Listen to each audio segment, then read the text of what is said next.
So what they did is this publicist went and did a campaign for her, treating her exactly like she was some brand new, major, damn big deal on Warner Brothers or something.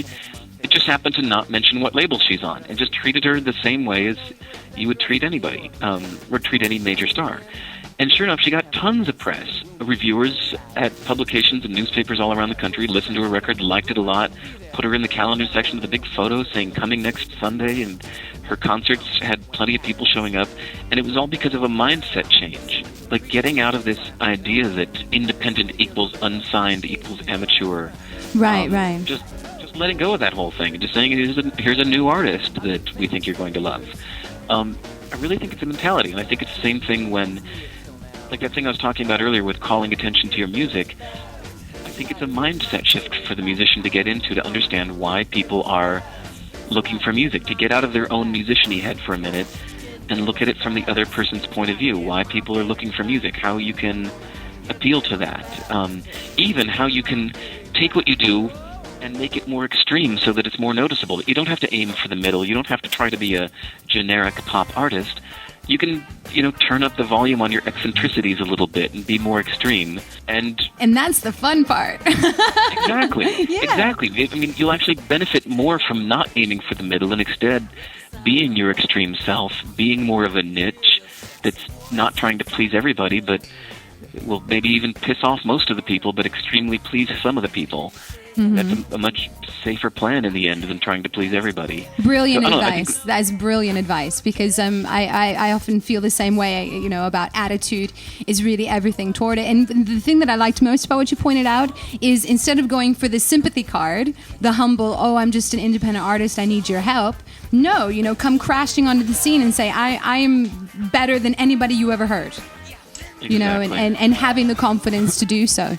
That's excellent. Well, I just have... Well, hold on. I have to give a quick part two to that, though, is that you asked about the system. That is there something about the system that I still don't like? Right. I think the system is like a shark, that you can't be mad at a shark for biting something that was flopping around in the water. It's just, this is what sharks do. They're just things with teeth that eat or that chomp on things that move because they need to eat. And businesses, they used to have more soul, and a record used to stand for something.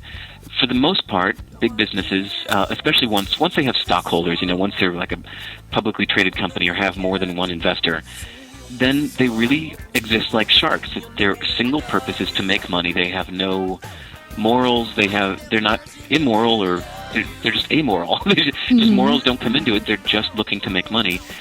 And if you can understand that and not be emotionally upset by it, but just think of it like a shark, like, don't get mad at the shark, this is just what it does. I think you can understand businesses better and just realize that for them it's really nothing but the bottom line. Just take all the emotion out of it, and that's just the system. So I guess you could say I kind of hate that about the system, but then just try to be emotionless about it. Like, just say, again, like the shark, it's like, well, that's just the way it is. So if you need to work with the system, understand that that's their one and only game. Mm-hmm. You can work with it better if you choose to. Me, I just choose not to. I feel that I have almost nothing to do with the music business. Every time I would try to read something like a Billboard magazine, I would just look through going, who are these people? What the hell business are these people in? Like, I think I'm more in the musician business. I have more in common with, a music store that's selling guitars, or a music school that's teaching classes in harmony, actually dealing with musicians, whereas the music industry, there's no musicians there. It's just product. It's just numbers and product. What is the biggest revelation you ever experienced regarding the music business, the aha moment? If it doesn't excite you, don't do it. You can go out there and listen to this show or read a book or get advice from a friend that can tell you that you should be doing X, Y, Z. Like they say, you should really do this, you should really do that, you should be reading this book. Whatever advice you're given, a lot of musicians make the mistake of thinking that other people know better than they do. Say even that, like, somebody came, say like a really like a David Geffen type legendary music business figure, sat down and said, Laura, here's what I think we need to do with your music. And imagine as he's telling you, you're sitting there going, oh God, that sounds awful. A lot of musicians unfortunately think, well, he knows best, so if I want to be successful, I guess that's what I need to do. But that's often the worst thing you can do, is because I see a lot of musicians who, they try to do what everybody else says they should be doing, and all of a sudden they really lose all their interest in music in the first place. A lot of people get into music, let's just pick like a drummer, for example. At the age of 15, he got a drum set, and he just loves thumping those drums. He loves the physical action of sitting on a drum stool and going, you know, he just loves playing the drums. Right. But then somebody, after a couple of years of playing the drums, somebody says, well, you know, if you want to be a musician, you really need to read this book about copyright called This Business of Music, written by this lawyer. And all of a sudden you open it up, and it's like, Chapter 5, Cross-Collateralization. When the points from a record contract are deducted against the previous length, and the money will be withheld unless the points from the producer's cut, which will be da-da-da. And all of a sudden this poor drummer can't stay awake long enough to read this book. He gets 4 chapters into it. It's just the most dreadful thing. Then somebody else comes along and says, well, you know, you need a website. You got to have a website, so you got to learn HTML. In fact, HTML is boring. You got to learn Flash. So you go get this program from Macromedia called Flash. And now you need to learn Photoshop so you can make your images look good. You got to learn promotion, so you got to do distribution, so you got to do this.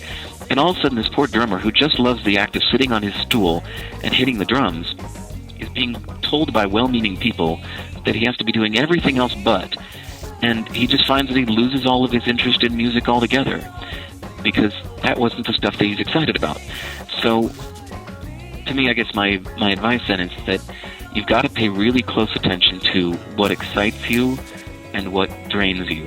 And if you notice that something is draining your energy, or if it's boring you, then just stop doing it, because whatever bores you, there's somebody else somewhere out there that stuff excites them. So you just have to find those people that are excited about making websites, or doing Flash, or cross-collateralization, negotiating record deals.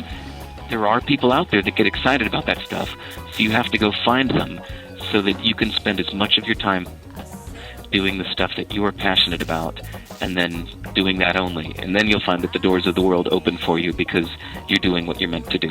Love it. Thank you so much for the privilege of having this moment. And from all of our independent musicians listening out there, I'm sure that they're going to keep Fame Games Edition 100 and play it over and over and over until it sinks in, just because of you, Derek. Thanks, Laura.